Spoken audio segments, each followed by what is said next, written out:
ಎಲ್ಲರಿಗೂ ನಮಸ್ತೆ. Welcome back to my YouTube channel ಮಲೆನಾಡ ಸೊಬಗು ಬೈ ಪಲ್ಲವಿ ಪುನೀತ್. ಇವತ್ತು ನಾನು ಮಾತಾಡ್ತಿರೋ ವಿಷಯ ಎಲ್ರಿಗೂ ತುಂಬ ಯೂಸ್ಫುಲ್ ಆಗುತ್ತೆ ಅಂತ ಅಂದ್ಕೊಂಡಿದ್ದೀನಿ. ಯಾಕಂದರೆ ಎಲ್ಲರ ಮನೇಲೂ ಸಾಮಾನ್ಯವಾಗಿ ಮಕ್ಕಳು ಇದ್ದೇ ಇರ್ತಾರೆ.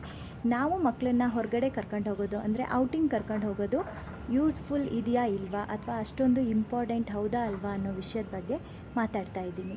ಯಾಕೆ ನಾನಿವತ್ತು ಈ ವಿಷಯನ ಚೂಸ್ ಮಾಡಿಕೊಂಡು ಇದ್ರ ಬಗ್ಗೆ ಇಷ್ಟೊಂದು ಡೀಟೇಲ್ ಆಗಿ ಮಾತಾಡ್ತಿದ್ದೀನಿ ಅಂತಂದರೆ, ನನಗಾಗಿರೋ ಒಂದು ಎಕ್ಸ್ಪೀರಿಯನ್ಸಿಂದ. ಅಂದರೆ ನನ್ನ ಮಗ ಮತ್ತು ಮಗಳು ಇಬ್ಬರು ವಿಷಯದಲ್ಲೂ ನಾನು ಆಗಿರುವಂಥ ಡಿಫ್ರೆನ್ಸ್ನ ನೋಡಿದ್ದೀನಿ. ಆದ್ದರಿಂದ ಇವತ್ತು ನಾನು ಈ ವಿಷಯದ ಬಗ್ಗೆ ಎಲ್ಲರ ಜೊತೆನೂ ಶೇರ್ ಮಾಡ್ಕೊಳ್ಬೇಕು ಅಂತ ಅಂದ್ಕೊಂಡಿದ್ದೀನಿ. ಹೀಗೆ ಸಂಜೆ ನಾನು ನನ್ನ ಮಗನ ಜೊತೆ ವಾಕಿಂಗ್ ಹೋಗೋಣ ಅಂತ ಹೊರಟಿದ್ದೆ. ಅದ್ರ ಜೊತೆಗೆ ಒಂದು ವ್ಲಾಗ್ ಮಾಡೇ ಬಿಡೋಣ ಅಂತ ಹೇಳಿಬಿಟ್ಟು ಫೋನ್ ತಗೊಂಡು ಸ್ಟಾರ್ಟ್ ಮಾಡಿದ್ದೀನಿ. ಹೊರಗಡೆ ಕರ್ಕೊಂಡು ಹೋಗೋದು ಅಂತ ಹೇಳಿದ್ರೆ ಬರೀ ವಾಕಿಂಗ್ ಅಥವಾ ಪಾರ್ಕಿಂಗ್ ಅಂತ ಅಷ್ಟೇ ಅಲ್ಲ. ರಿಲೇಟಿವ್ ಮನೆ ಆಗಿರ್ಬೋದು, ಫ್ರೆಂಡ್ ಮನೆಗಾಗಿರ್ಬೋದು, ಅಥವಾ ಏನಾದರೂ ಫಂಕ್ಷನ್ಗಾಗಿರ್ಬೋದು, ಅಥವಾ ಶಾಪಿಂಗ್ ಕೂಡ ನಾವು ಅವ್ರನ್ನ ಕರ್ಕೊಂಡು ಹೋಗಬೇಕು. ಅದರಿಂದ ಏನಾಗುತ್ತೆ ಅಂತಂದರೆ, ಜನರನ್ನ ನೋಡ್ತಾರೆ ಹೊರಗಡೆ ಮಕ್ಕಳು, ಅವ್ರ ಜೊತೆ ಬೆರೆಯೋದಕ್ಕೆ ಪ್ರಯತ್ನ ಪಡ್ತಾರೆ. ಫಸ್ಟು ನಾವಿವಾಗ ಅವ್ರನ್ನ ವಾಕಿಂಗ್ ಕರ್ಕೊಂಡು ಹೋಗ್ತೀವಿ ಅಂತ ಅಂದ್ಕೊಳ್ಳಿ. ವಾಕಿಂಗ್ ಕರ್ಕೊಂಡು ಹೋಗೋದ್ರಿಂದ ಏನೇನು ಬೆನಿಫಿಟ್ಸ್ ಇದೆ ಅಂತ ಅಂದರೆ, ಫಸ್ಟ್ ಬೆನಿಫಿಟ್ ಬಂದು ಮಕ್ಕಳು ಒಳಗಡೆನೇ ಇರ್ತಾರೆ. ಸ್ಕೂಲ್ಗೆ ಹೋಗೋ ಮಕ್ಕಳಾದರೆ ಓಕೆ, ಸ್ವಲ್ಪ ಸ್ಕೂಲ್ಗೆಲ್ಲ ಹೊರಗಡೆ ಓಡಾಡಿ ಬರ್ತಾರೆ, ನಡೆಯುತ್ತೆ. ಈ ಸ್ಕೂಲ್ಗೆ ಹೋಗದೇ ಇರೋ ಮಕ್ಕಳು ಅಂದರೆ ಟಾಡ್ಲರ್ ಬಿಫೋರ್ 4 ಇಯರ್ ಮನೇಲೇ ಇರ್ತಾರೆ, ನಮ್ಮ ತಲೆ ತಿಂತಾನೇ ಇರ್ತಾರೆ. ಅಂಥ ಸಮಯದಲ್ಲಿ ನಾವು ಮಕ್ಕಳನ್ನ ಸಂಜೆ ಹೊತ್ತು ಸ್ವಲ್ಪ ಹೊರಗಡೆ ಕರ್ಕೊಂಡು ಹೋದರೆ ಅವ್ರಿಗೆ ಒಳ್ಳೆಯ ಗಾಳಿ ಸಿಗುತ್ತೆ, ಬೆಳಕು ಸಿಗುತ್ತೆ. ಅದ್ರ ಜೊತೆಗೆ ಅವ್ರಿಗೆ ಹೊರಗಡೆ ನಡೆಯೋದಕ್ಕೂ ಕೂಡ ಒಂಥರ ಕಾನ್ಫಿಡೆಂಟ್ ಬರುತ್ತೆ. ಅವ್ರಿಗೆ ಒಂದೇನಂದರೆ ಕ್ಯೂರಿಯಾಸಿಟಿ ಇರುತ್ತೆ. ಮನೆ ಒಳಗಡೆನೇ ಇದ್ದು ಅವ್ರಿಗೂ ಬೋರ್ ಆಗಿರುತ್ತೆ ಅಲ್ವಾ. ನಾವು ಅವಾಗ ಅವ್ರನ್ನ ಮೈಲ್ ಸ್ಟೋನ್ ರೀಚ್ ಆಗೋ ಟೈಮಲ್ಲಿ ವಾಕ್ ಮಾಡಿ ನಡೀರಿ ಅಂತ ಆ ಥರ ಎಲ್ಲ ಪ್ರೋತ್ಸಾಹ ಕೊಡ್ತಾ ಇರ್ತೀವಿ. ಆದರೆ ಅವರು ರೆಡಿ ಇರಲ್ಲ ನಡೆಯೋದಕ್ಕೆ. ಬಟ್ ನೀವು ಹೊರಗಡೆ ಕರ್ಕೊಂಡು ಹೋಗಿ ನೋಡಿ, ಪಾರ್ಕಿಂಗ್ ಅಥವಾ ವಾಕಿಂಗ್ ಮಾಡೋಕ್ಕೆ ರೋಡಲ್ಲಿ ಸ್ವಲ್ಪ ಹೊತ್ತು ಬಿಡಿ. ಅವ್ರ ಖುಷೀಲಿ ಅಕ್ಕಪಕ್ಕ ಏನಾದರೂ ವಸ್ತುಗಳಿರುತ್ತೆ, ಅದನ್ನು ಎತ್ಕೊಳ್ಳೋಕ್ಕೆ ಟ್ರೈ ಮಾಡ್ತಾರೆ. ಆವಾಗ ಈಸಿಯಾಗಿ ನಡೆಯೋದನ್ನು ಕಲಿತಾರೆ. ನೋಡಿ, ಇಲ್ಲಿ ನನ್ನ ಮಗಳು ಎಷ್ಟು ಖುಷೀಲಿ ವಾಕಿಂಗ್ ಮಾಡ್ತಾ ಇದ್ದಾಳೆ ಅಂತ ಹೇಳಿಬಿಟ್ಟು ಅದ್ರ ಮೇಲೆ ಒಂದು ಸರಿ ಆಚೆ ಹತ್ತೋದು ಇಳಿಯೋದು, ಇನ್ನೊಂದು ಸರಿ ಮತ್ತೆ ಹತ್ತೋದು ಇಳಿಯೋದು, ಆ ಥರ ಎಲ್ಲ ಟ್ರೈ ಮಾಡ್ತಿದ್ದಾಳೆ. ಈ ಕಡೆ ಫ್ಲವರ್ಸ್ ಇದೆ, ಅದನ್ನೆಲ್ಲ ತೋರಿಸ್ಬಿಟ್ಟು ನಾನು ಹೇಳ್ತೀನಿ, ಆರೆಂಜ್ ಕಲರ್ ಫ್ಲವರ್ಸ್ ಅದು ನೋಡು, ಯೆಲ್ಲೋ ಕಲರ್ ಫ್ಲವರ್ಸ್, ಆ ಥರ ಎಲ್ಲ ಹೇಳ್ಕೊಡ್ತೀನಿ.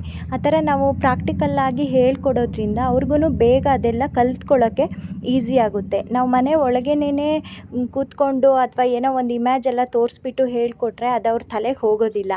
ಈ ಥರ ಹೊರಗಡೆ ಬಿಟ್ಟಾಗ ಅವ್ರಿಗೆ ತುಂಬ ಖುಷಿಯಾಗುತ್ತೆ, ತುಂಬ ಎಂಜಾಯ್ ಮಾಡಿ ನಡೀತಾರೆ. ಒಳಗಡೆ ಬರೋಕ್ಕೆ ಕೇಳಲ್ಲ, ರಿಟರ್ನು ಮನೆಗೆ ಕರ್ಕೊಂಡು ಹೋಗೋಕ್ಕೆ ಹೊರಗಡೆನೇ ಆರಾಮಾಗಿ ಆಟಾಡ್ಕೊಂಡಿರ್ತಾರೆ. ಮತ್ತು ಹೊರಗಡೆ ತುಂಬ ವೆಹಿಕಲ್ಗಳು ಓಡಾಡ್ತಿರುತ್ತೆ, ಅದನ್ನು ನೋಡಿ ಅವರು ಕಾರ್, ಬೈಕ್, ಸೈಕಲ್ ಈ ಥರ ವೆಹಿಕಲ್ಗಳ ಬಗ್ಗೆನೂ ತಿಳ್ಕೊಳ್ಳೋಕ್ಕೆ ಪ್ರಯತ್ನ ಪಡ್ತಾರೆ.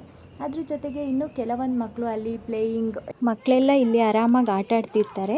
ಈ ಥರ ಸ್ಕೂಲ್ ಬಿಟ್ಟು ಬಂದು ಸ್ವಲ್ಪ ಹೊತ್ತು ಹೊರಗಡೆ ಆಟಾಡೋದ್ರಿಂದ ಅವ್ರಿಗೆ ಮೈಂಡ್ ಕೂಡ ಫ್ರೆಶ್ ಆಗುತ್ತೆ. ಆಮೇಲೆ ಹೋಗಿ ಹೋಮ್ವರ್ಕ್ ಮಾಡೋಕ್ಕೆ ಈಸಿ ಆಗುತ್ತೆ. ಈ ಹಳ್ಳಿ ಮಕ್ಕಳಿಗಾದರೆ ಆರಾಮಲ್ಲಿ ಹೊರಗಡೆ ಓಡಾಡಿಕೊಂಡು ಅವರಿಗೆ ತುಂಬ ಬೆನಿಫಿಟ್ಸ್ ಇದೆ, ಅಲ್ಲಿ ಎಲ್ಲನೂ ಸಿಗುತ್ತೆ.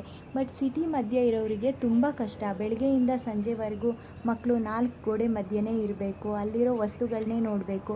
ನಾವು ಕೊಟ್ಟಿರುವಂಥ ಟಾಯ್ಸ್ನ, ಬುಕ್ಸ್ನ ಹಿಡ್ಕೊಂಡು ಅದ್ರ ಜೊತೆನೇ ಆಟ ಆಡಬೇಕು ಅಂತ ಅವ್ರಿಗೂ ತುಂಬ ಬೋರ್ ಆಗಿರುತ್ತೆ. ಈ ಥರ ನಾವು ಡೈಲಿ ಒಂದು half an hour 1 hour free ಮಾಡಿಕೊಂಡು ಮಕ್ಕಳನ್ನ ಹೊರಗಡೆ ಕರ್ಕೊಂಡು ಹೋದರೆ ಅವ್ರಿಗೂ ತುಂಬ ಖುಷಿಯಾಗುತ್ತೆ. ಅವ್ರು ತುಂಬ ಉತ್ಸಾಹದಿಂದ ಹೊರಗಡೆ ಆಟ ಆಡ್ತಾರೆ. ಮತ್ತು ಮನೆಗೆ ಬಂದಮೇಲೂ ಕೂಡ ಅಷ್ಟೊಂದು ಕಿರಿಕಿರಿ ಮಾಡೋದಿಲ್ಲ, ಮನೇಲಿ ಆರಾಮಾಗಿರ್ತಾರೆ. ನಾವು ಯಾವಾಗಲೂ ಹೇಳ್ತೀವಿ, ನಮ್ಮ ಮಕ್ಕಳು ತುಂಬ ಹಠ ಮಾಡ್ತಾರೆ, ಹೇಳಿದ ಮಾತು ಕೇಳಲ್ಲ, ಊಟ ಮಾಡಲ್ಲ, ನಿದ್ದೆ ಮಾಡಲ್ಲ ಅಂತ. ನಾವು ಈ ಥರ ಹೊರಗಡೆ ಎಲ್ಲ ಅವ್ರನ್ನ ಕರ್ಕೊಂಡು ಹೋಗಿ ಸ್ವಲ್ಪ ವಾಕಿಂಗ್ ಮಾಡಿಸಿ ಬರೋದು, ಬೇರೆಯವ್ರ ಜೊತೆ ಅವ್ರನ್ನ ಮಾತಾಡಿಸೋದು, ಬೇರೆ ವಸ್ತುಗಳನ್ನೆಲ್ಲ ತೋರಿಸೋದು, ಹೀಗೆ ಮಾಡಿದರೆ ಮನೆಗೆ ಬಂದಾಗ ಅವ್ರಿಗೂ ಹೊರಗಡೆ ಓಡಾಡಿ ಸುಸ್ತಾಗಿರುತ್ತೆ. ಆಮೇಲೆ ಸ್ನಾನ ಮಾಡಿಸಿ ಮಲಸಿದ್ರೆ ಚೆನ್ನಾಗಿ ನಿದ್ದೆನೂ ಮಾಡ್ತಾರೆ. ಓಡಾಡಿ ಸುಸ್ತಾಗಿರುತ್ತೆ, ಅದರಿಂದ ಚೆನ್ನಾಗಿ ಊಟ ಕೂಡ ಮಾಡ್ತಾರೆ. ನಾನು ಕೂಡ ಮುಂಚೆ ನನ್ನ ಮಗನ ಹೊರಗಡೆನೇ ಬಿಡ್ತಿರಲಿಲ್ಲ. ಬೇರೆ ಮಕ್ಕಳ ಜೊತೆ ಕಿತ್ತಾಡ್ತಾನೆ ಅಥವಾ ಎಲ್ಲಾದರೂ ಹೋಗಿಬಿಟ್ಟು ಬೀಳ್ತಾನೆ, ಈ ಥರ ಭಯ ಪಟ್ಕೊಂಡು ಒಳಗಡೆನೇ ಕೂರಿಸ್ಕೊಂಡಿದ್ವಿ. ಆದ್ದರಿಂದ ಅವನು ಬೇರೆ ಮನುಷ್ಯರ ಜೊತೆಗೆ ಯಾರು ಮಾತಾಡ್ಸಿದ್ರೂ ಮಾತೇ ಆಡ್ತಿರಲಿಲ್ಲ. ಸೊ ನನ್ನ ಮಗಳಿಗೆ ನಾನು ಹಾಗಾಗಿ ಆ ಥರ ಮಾಡ್ತಾಯಿಲ್ಲ. ಇವತ್ತು ವಾಕಿಂಗ್ ಹೋಗಿದ್ದರಿಂದ ಇನ್ನೊಂದು ಬೆನಿಫಿಟ್ ಆಯಿತು. ಏನಂದರೆ ಅಲ್ಲಿ ಪಕ್ಕದ ಮನೆಯವರು ಮೀನು ಮತ್ತು ಏಡಿ ಎಲ್ಲ ಹಿಡಿದಿದ್ರು, ಅದನ್ನು ನೋಡಿದ್ವಿ. ನನ್ನ ಮಗಳಿಗೆ ಅದನ್ನು ತೋರಿಸ್ದೆ, ಅವಳಿಗೂ ಖುಷಿ ಆಯಿತು.